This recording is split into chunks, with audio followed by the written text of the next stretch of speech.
This episode of The Modern Rogue brought to you by the Wrath of God. Repent now, for ye end is at hand. Also Squarespace. Head on over to squarespace.com/rogue, get 10% off your first order. Jason Murphy, I can only think of one reason we would have our HEMA master and our mixologist here in the same place at the same time. Barfight!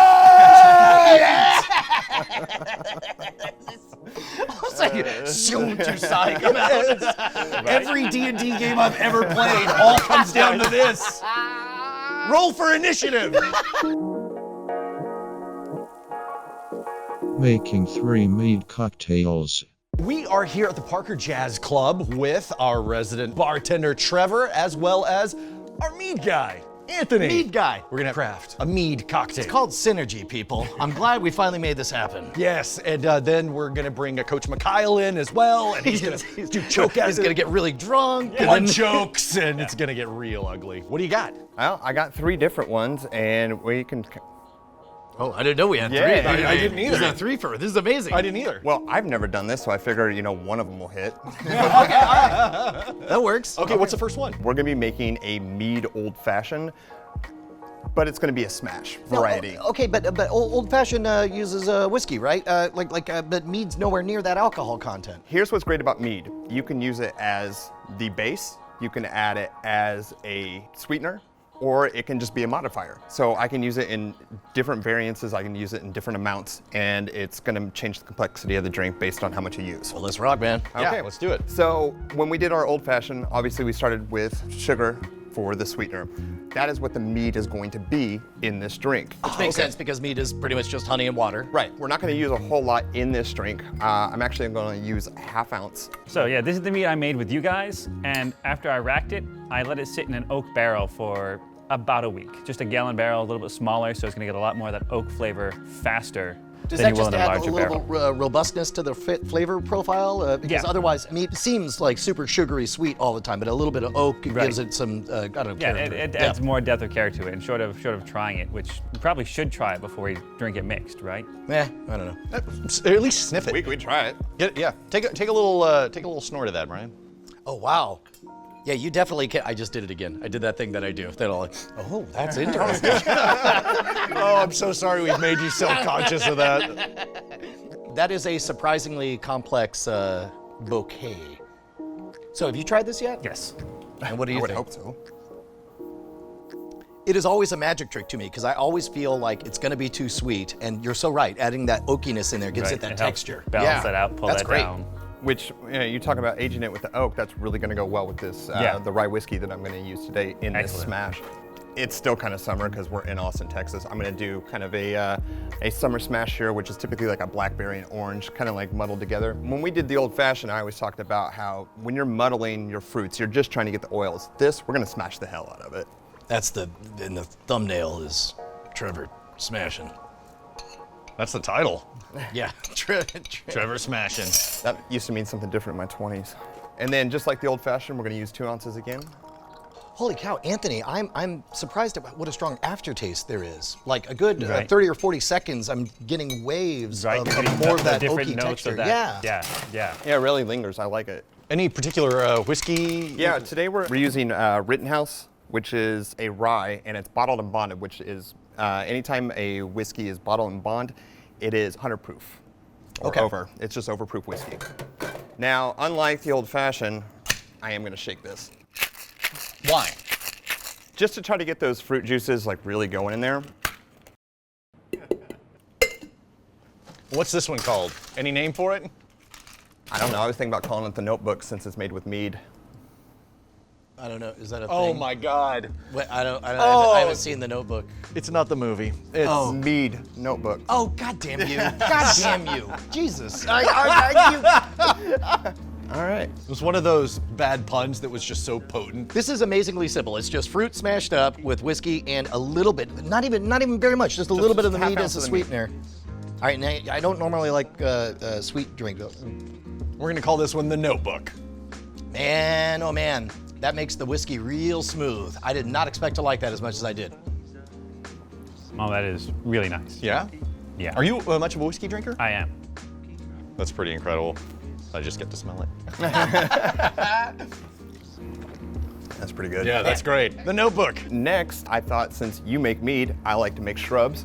I thought we'd combine the two, make the best of both worlds. All right. Now, explain shrubs to us again. You've done it before, but maybe not on camera. It dates back to even ancient Egypt.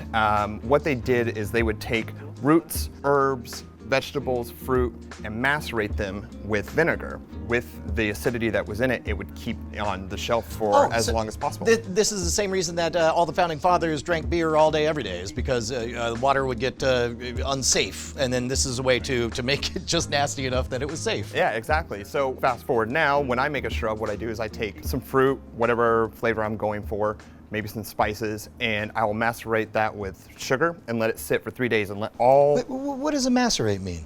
Well, a macerate is when you're just chopping up the Family fruit. show. Don't drink the shrub, dude.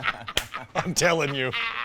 This time I went with plum and peach with a little bit of habanero and cinnamon. I took the fruit, chopped it up, and then I cover it in sugar. Then I let it sit in the refrigerator uncovered for about 2 days. And when I take that out, what you see is all like the essential oils from the fruit has risen, and that sugar it's almost become like a simple syrup. Then I take it outside, let it sit in the sun for about 40 minutes, come back in, and I've just got all this kind of tangy, tart, and like thick syrup. I'll just kind of filter everything out through a cheesecloth. And what you have left is basically, you could almost just call it a simple syrup, but what you do in the end is when you have the base of it is you add vinegar to it.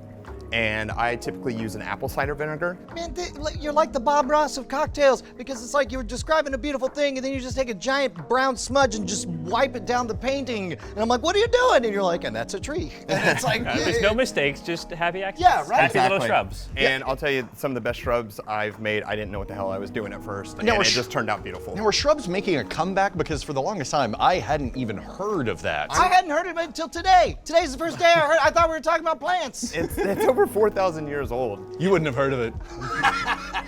You don't need to add too much to make a great drink. You can just typically use the shrub and a base spirit, maybe add an amaro to it, but you really don't need much because it already has the sugar in it, so you don't really need to add sweetener, so it makes a drink easier to make. So what I'm gonna do is I'm gonna use a little bit of this mead, mix it with this with a little bit of gin, and we'll see what happens. A little bit of gin. Yeah. Okay.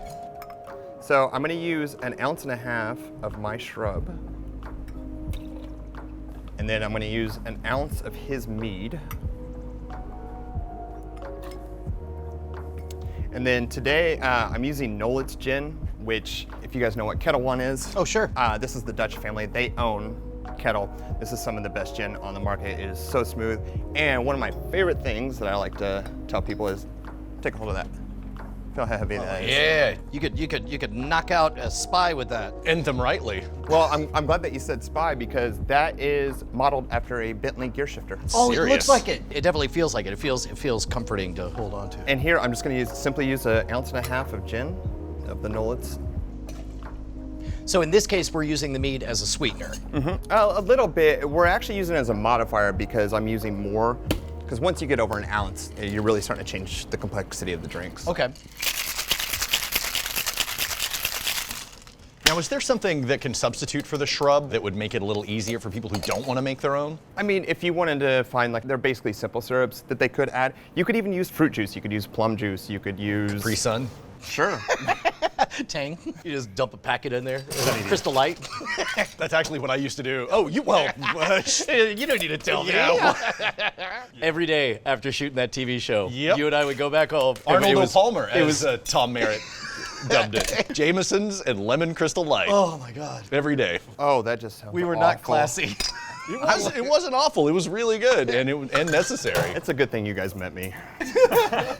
Okay, so we got the shrub in there. We've got Nolet's gin and a little bit of mead. Man, I'm not gonna lie. This is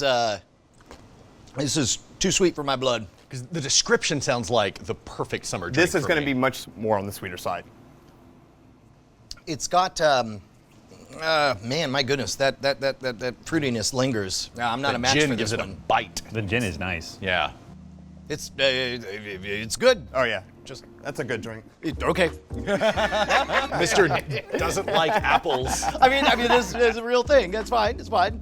You don't like is that apples? No, I don't like fruits in general. They're too sweet. I want to rip asparagus out of the ground and shove it in my mouth. He garnishes this whiskey with a slice of summer squash. Yeah, actually, that sounds great.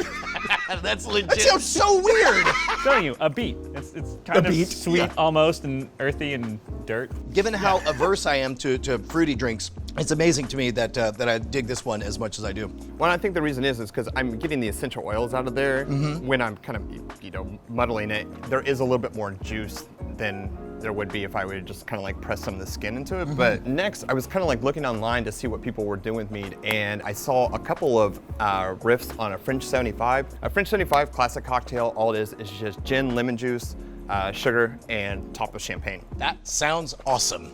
That is. sounds like it's got some awesome bittery sweet goodness in there. Crisp. Yeah. With the mead here, I'm going to use it as the actual base spirit, and I'm going to use gin as the modifier. Because here I'm only going to use a ½ ounce of gin, and I wanted to go with something a little bit more floral, so today I'm using Hendrick's. Yeah. A little bit more floral, cucumber based. It's an excellent, excellent gin. I'm just going to use a ½ ounce here. I love Hendrick's. And on the mead, I'm going to go just a little bit more, and I'm going to use 3/4 of an ounce.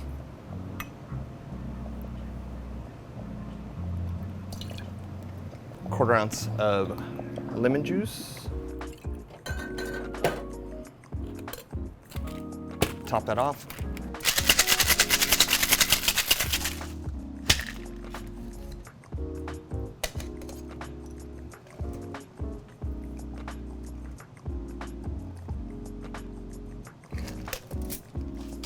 We're going to be topping this off with champagne. Someone decided this weekend to buy a really nice bottle and didn't finish it all, so we get to enjoy GH Mum. It's a really good French champagne. Now this one, I'm positively giddy to try. So we've got gin, mead, lemon juice, and champagne. Hold on. It's not done yet. Cucumber A garnish. vegetable. You guys are mocking me. A cucumber. Yeah, might as well be a squash. Oh, that looks amazing. I bet that is really crisp and refreshing.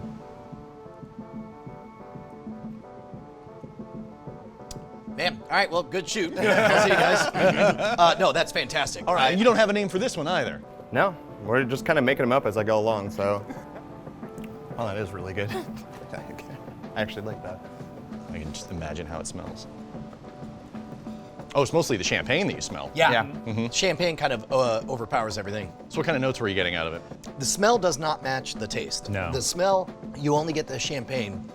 And the champagne hits you first. It hits you with that crispness of a champagne, and then slowly, I don't know, rolls into just a Right, little instead bit of of sweet over-drying, will. yeah. Yeah. I still get those oak flavors there Yeah. at the end. I mean, it really just settles through, and I really appreciate that about that mead. So we learned 3 different mead cocktails. The first one was the Notebook, which was what again? I just simply used a ½ ounce of mead, mashed it with a blackberry and orange slice, Yep. and 2 ounces of rye whiskey. Second one, unnamed, too sweet for Brian. That one was your Emasculated Shrub. That's exactly right. Okay, Yeah, okay, yeah, good. All right, nailed it. Okay, good, good, good, good. Yeah, there. That's the name of it. The Emasculated Shrub. All right, so we don't need a name on that one. We're good. I'm good on that. But that was the one that had your shrub and the mead, and it had a gin in there. And then this last one that desperately needs a name. It was mostly champagne, but it had a bit of gin, not a lot, but more like a 3/4 ounce of the more mead. mead than it had gin. And man, that adding of the cucumber really makes it gives it that freshness. And we need a name for that one as well. And that's it for all mead-related issues on our channel. That's all? Yeah. It's good to see you guys. Wait, you guys hear that? There's thousands and thousands of fans screaming right now, what that asking is? how our mead turned out from the mead episode. If only we had, oh, what's this? Played the John Cena music. Here comes Jason Murphy with the mead. Quick refresher on how mead should be done, right? Yeah, yep, So yep. you take your honey, add some water, aerate it, whether you shake it or stir it or whatever.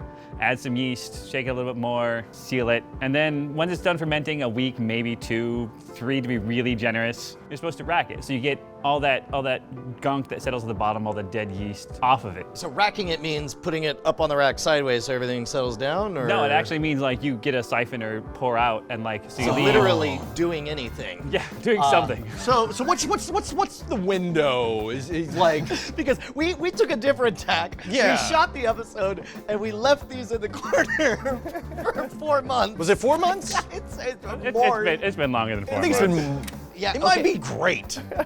It might be It could be. amazing mead. On 3, 1, 2, 3.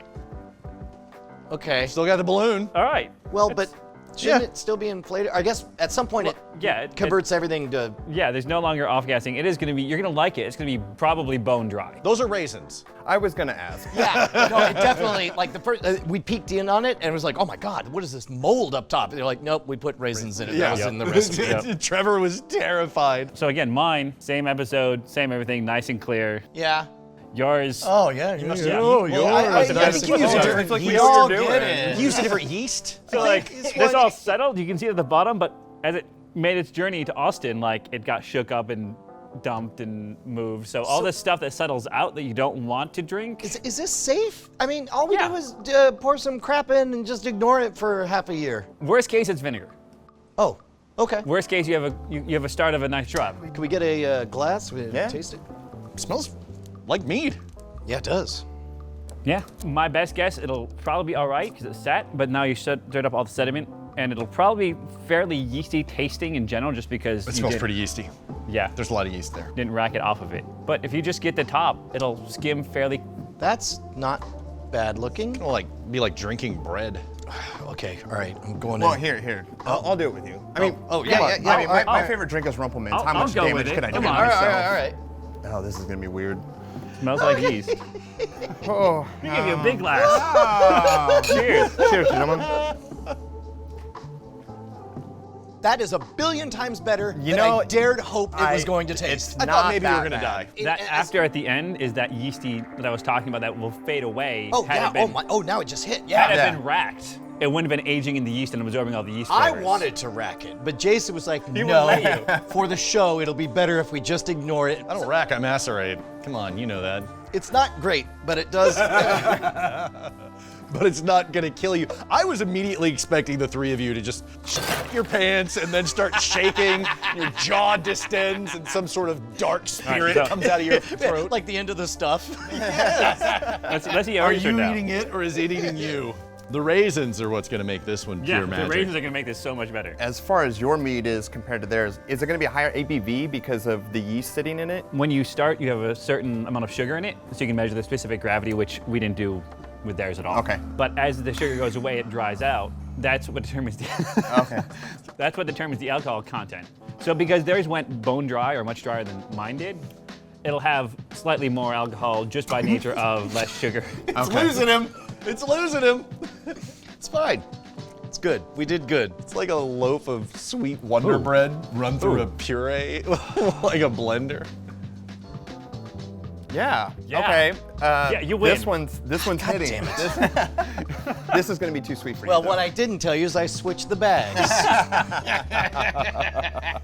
It's sweeter, but it's definitely- good. Oh, there's the bread. Oh yeah, no, you definitely won. There's the bread. The bread just hit. Yeah, all right, look. I'm I just actually came in and did a lot to this when you weren't looking. This was Worked, swirl good. you just took all your favorites. We're gonna leave these here at this classy bar. Can we keep them in that? Right Can we, there. yeah. You have to. People love it, and it's totally legal to go to a bar and drink something that's not Some in its original random container. moonshine. Doesn't need any kind of like safety sticker or No, anything. none at all. All right, gentlemen. Anthony, where can we see all of your amazing works? We are Historical Weapons Guild. I said we're hitting YouTube in the immediate future. Right on. Trevor, we're always playing coy about where we can find you, but finally we can tell the whole world that you're in residence here at the Parker Jazz Club in Austin, Texas, one of the most amazing venues. What else you got to promote? Well, you can find me at Barstool Theory on Twitter and Instagram, and coming soon, barstooltheory.com. What? I'm going to be teaching spirit classes and cocktail classes here at Parker Jazz Club, so They we're grow really up so excited about it. Dude, great job as always. I'm just gonna leave this mead here. I would cheers, but I don't want I'm any gonna more of take that. all of the. That was handled for a reason, Brian. You just carry this around downtown. Dude, just got a huge update from John Cheese, editor-in-chief of themodernrogue.com. I'm ready. A lot of people are checking out our sites. Awesome. Almost 2 million page views, and we only launched this year in January. But the most important thing is how easy it was to set everything up. We have zero budget for a web assembly committee. That's what they call people who make web pages, right? Web assembly committee? Yes. We couldn't afford a web assembly committee. Exactly. But instead, we were like, just do the Squarespace We voted thing. no confidence, and we just said Squarespace. Here's the important part. Because their hosting is spread out over multiple servers, it's scalable, it can handle sudden influxes of traffic. All of the designs are beautiful, they make your site look super professional. And you don't have to know how to code at all. Does this mean anything in particular to you? As somebody whose full-time job used to be to code, I get to say used to be, by the way. Congratulations It's on true. quitting. I'm here. Yep. Modern Rogue to the bone. Nailed What? it. Here's the important part. We had something to say, and we wanted to give a place for people to get their word out, and we did not rely on some big bloated slow motion machine to make it happen. Instead, like in a matter of days, we were able to get up and running. It's completely modular, it's flexible. You can get in there and dig and alter it to be your dream website, or you can go with the already beautiful templates that they have. It's really easy. If you want the icing on the Modern Rogue cake, go over to themodernrogue.com and find all of this extra stuff. Hells yeah, more importantly, when you set up your own beautiful website, go to squarespace.com/rogue, get 10% off. You'll be keeping us in business. You'll look amazing. That's squarespace.com/rogue, R-O-G-U-E. Because there's an O-G in Rogue, and it stands for oblique Ganymede. Is that the name of our starship? Oh my God, oblique Ganymede would be an amazing starship. I'm into it. I know that when you're preparing a shrub, you have to be really careful. If you macerate it too much, it could cause you to go blind. Sorry, I'm done. I quite literally don't know what the word macerate means. What is it? Macerate. Oh, macerate. Okay. Emacerate is when you do it online.